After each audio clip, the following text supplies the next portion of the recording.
So, everyone's favorite executive vice president over at Xbox, Phil Spencer, had an interview recently with Gamertag Radio podcast. Yes, he was on there and he talked about a lot of different things, but we have three major takeaways from this interview. The first topic here is Phil Spencer defending the lack of launch exclusives for the Xbox Series X. Our second topic for today is the bold announcement that we saw at the Game Awards this year in 2019.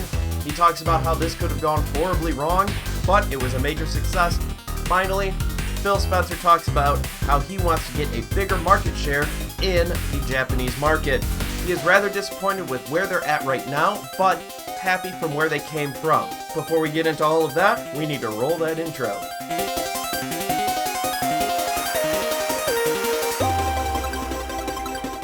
So, initially this year when Matt Booty announced that all the games that would be released for the Xbox Series X would be backwards compatible with the Xbox One as well as PC. One of the hosts on Gamertag Radio said that this is great. This is a choice for the consumer. I agree with this sentiment. I think it's a great idea to be able to keep gamers engaged longer, as well as bring in new gamers who can't afford the Series X, but still want to play these latest games to see what all the hype is about. I'm definitely on record for defending this position. I think it is, again, like I said, a great idea. I think having those choices is a great option. I think right now Xbox is having a great rollout of this new Series X console with all the announcements, with all the information we're getting. They're doing a great job, but let's face it, there are always growing pains when it comes to a new console. Developers haven't quite yet figured out how to perfectly optimize things for the latest console. They're not sure exactly what's going to happen. They don't know what kind of glitches, bugs, or issues they might not be able to predict without having hundreds and hundreds of hours of playtesting provided by the end user. So I think announcing that the games will be on both the Xbox One as well as the Series X will give the opportunity to grow in a unique way that we haven't seen before. Personally, before I upgraded to the Xbox One, I waited about a year and a half. I let everybody else get the day one edition, and since then, I have had minimal issues, minor annoyances mostly. Some of the fans are getting loud, but that's not really a big deal compared to some of my friends who had day one editions and had to send them in for repairs. That's not the most ideal situation, no matter what you do. And that's not just exclusive to the Xbox, that is a PlayStation, that is a Nintendo, that is a new tech issue, no matter what you do. So, I don't fault Microsoft, I don't fault Sony, I don't fault any of them for any of those issues.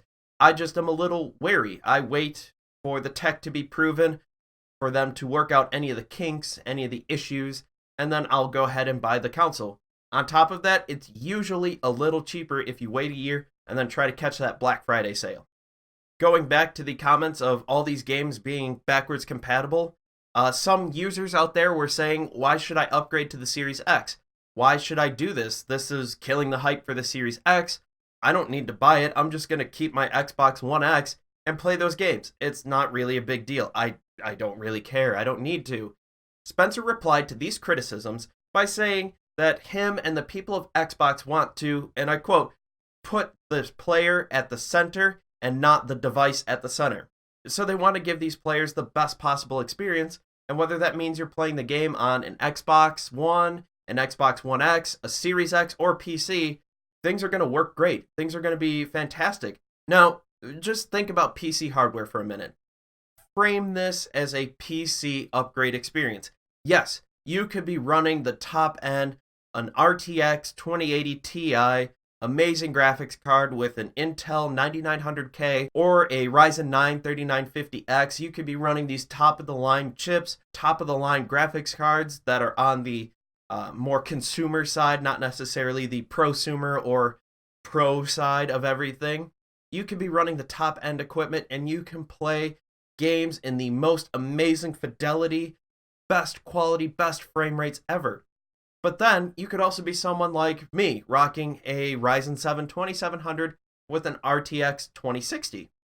Good equipment, not top of the line, I can still play those games. Maybe I'm not playing the latest Call of Duty or Cyberpunk at max out settings, but I'm still playing the games. I'm playing at great frame rates. I'm playing in really good quality, and I'm still having a blast. Now, if I want the fidelity, I can spend those thousands of dollars for it, but I don't care that much. And that's really what Spencer and the team over at Xbox is getting at, where you could go out and spend the 500, 600, we're not really sure, dollars for the Series X, or you could save your pennies and go with an Xbox One X, or just keep your Xbox One. If it's still working, you can still play those games. Will it be the highest quality fidelity? Not really, but who cares? You still get to play the game. And let's be honest here, the One X plays at 4K. You can play these games at 4K, no problem, provided you have a 4K TV. Guess what? I don't have a 4K TV. I'm still rocking 1080p, believe it or not. Yes, in this day and age, the retro gamer is staying retro with a 1080p LED TV. So, my point is, upgrading to the Series X, I would not notice any fidelity difference. Load times, yeah, faster. But at this point, I don't really care. That's all right. I am okay with the load times I have now. Eventually, yes, I will move up to the Series X, but like I said, it probably won't be for a year or two. Spencer also mentioned that he wants to make the Xbox brand a platform for all gamers. He wants to bring in everybody. There are right now 2 billion video game players out there, and Xbox wants to capture as much of that as they possibly can. And what that means is leaving some older consoles still going, still being manufactured, but at a cheaper cost, because this will get more gamers in. This will bring everybody to the Xbox platform. This is why they're going forward with things like xCloud, so you can play anywhere. Eventually, once this gets out of beta, you'll be able to take any games you want, just have a controller with you, and you can play on your phone, on your tablet, on a crappy MacBook Air, like I have previously demonstrated in a video that you'll find over here. When we're talking about NVIDIA's GeForce Now, xCloud is projected to do the same thing. Microsoft says it'll be better, but that is yet to be seen. What's great about leaving this as a platform is you can still play with your friends. We know we all have that one friend who has to get the latest and greatest and you don't really care. Now, you can still play Call of Duty with your friends online, no matter if they're on PC, the Series X, or the Xbox One. Not a big deal. You can all still play together, enjoy that camaraderie, and just have a good time. He also mentioned that the developers have the capabilities to produce games across all these consoles and PCs because of the game engines that they use. It is relatively minor tweaks that make it work on an Xbox One, a One X, a Series X, or PC. Granted, with the PC, you have a lot more customizations in what you can choose, what sliders. Do you want motion blur, foliage at high settings? Do you want volumetric fog at medium or high, or any of those different things? That's great, and you're kind of getting a little bit of that customization when you're looking at the Series X versus the One X versus the One. Not to be confused with Neo. In this way, Xbox is really trying to market themselves as a platform, someplace where you come to games, where you can maybe take a chance on a game, like you're not so sure if you want to play Hellblade, but it's on Game Pass, so it's free. You're paying your monthly subscription fee to play, say, Gears of War, and you beat that game, and now you're going, well, I spent $15 on Gears of War, so I guess I could play Hellblade for free. Maybe I'll enjoy it, maybe I won't. I don't know. It's a critically acclaimed game. Everybody loves it. We're getting a sequel here with the launch of the Series X. So why not give it a try? Give it a free shot. What's the worst that happens? You don't like it, and you're not out anything you didn't already spend. Really hammering home this point of getting to the widest possible audience is really an interesting juxtaposition to what Sony is doing over with the PlayStation, where it says, hey, you're moving to the PlayStation 5 or you're not getting this game. That's it. Simple as that.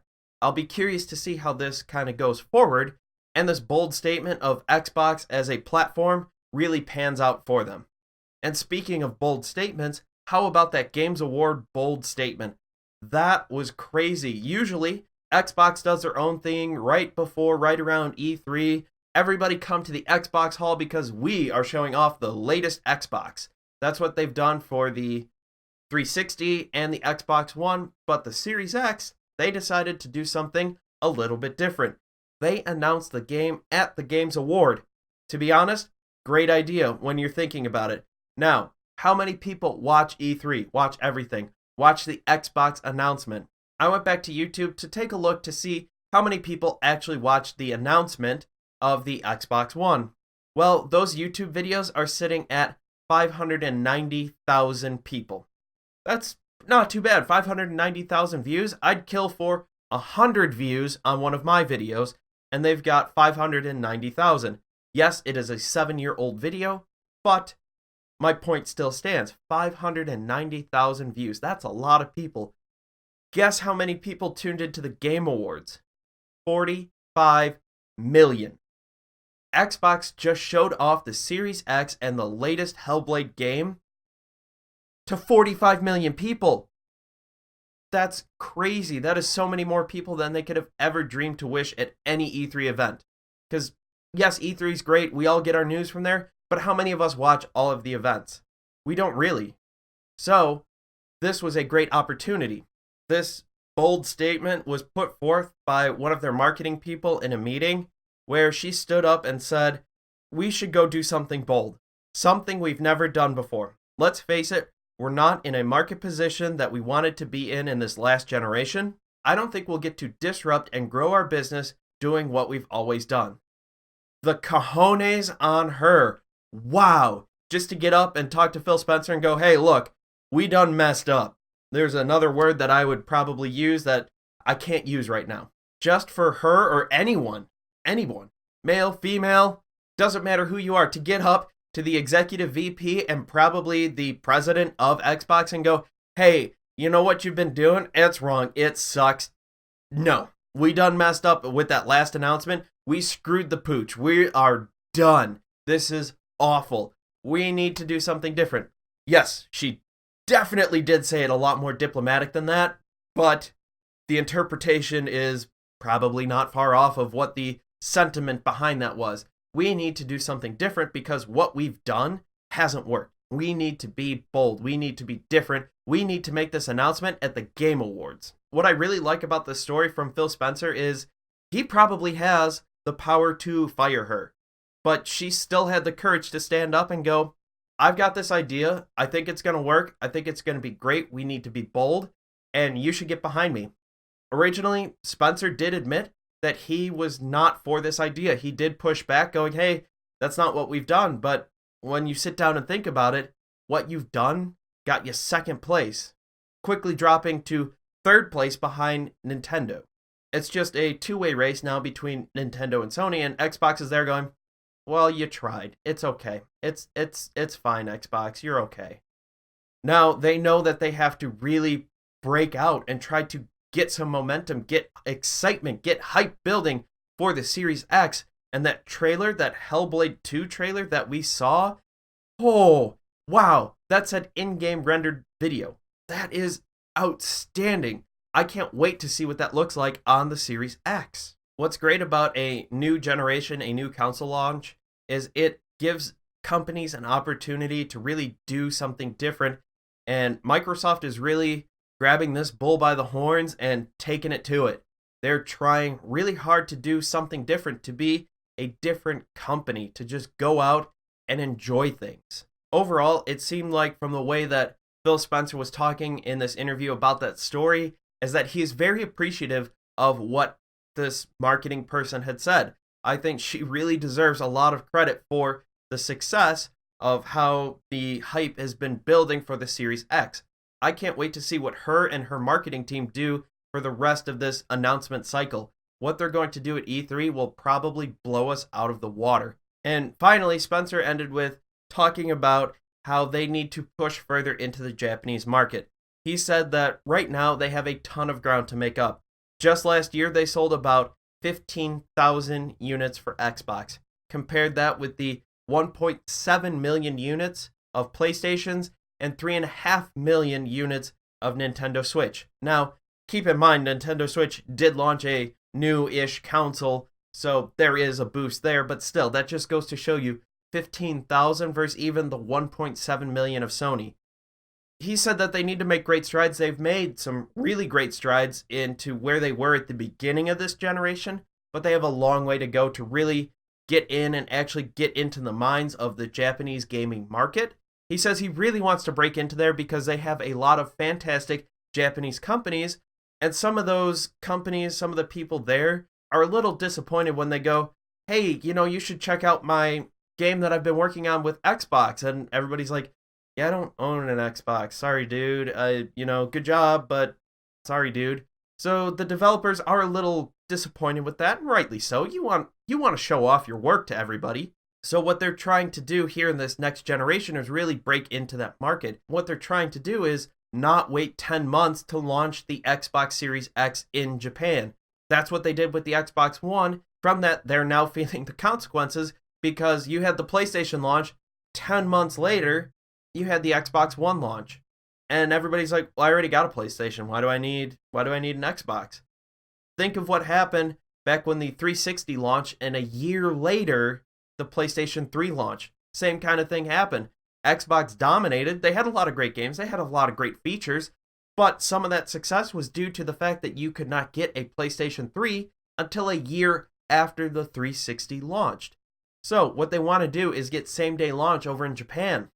Make sure that everybody can get it right away. He wants to get into this market because he believes that this market is incredibly creative and incredibly talented. He feels that gaming is really baked into the culture over there. He wants to get into that market and unleash the potential that they could have there to create some really unique and innovative games with this boldness, with this creativity, with everything that's going on. I'm really excited to see what Xbox is going to do in the future. It's going to be really amazing to see what happens with all the studios they acquired, with Project xCloud, with what they're doing with Game Pass moving forward. There's a lot of interesting things that are going to happen, and I can't wait for this to all come to fruition. It's going to be an amazing day or a spectacular collapse for Xbox on launch day. I can't wait for holiday 2020 to show up. Thanks for watching. I hope you enjoyed this video. If you did, give us a thumbs up. Don't forget to subscribe and ring that bell for notifications. Always remember that a little bit of self-care goes a long way. Take care of yourselves both mentally and physically. Thanks for watching, and I'll see you all in the next video.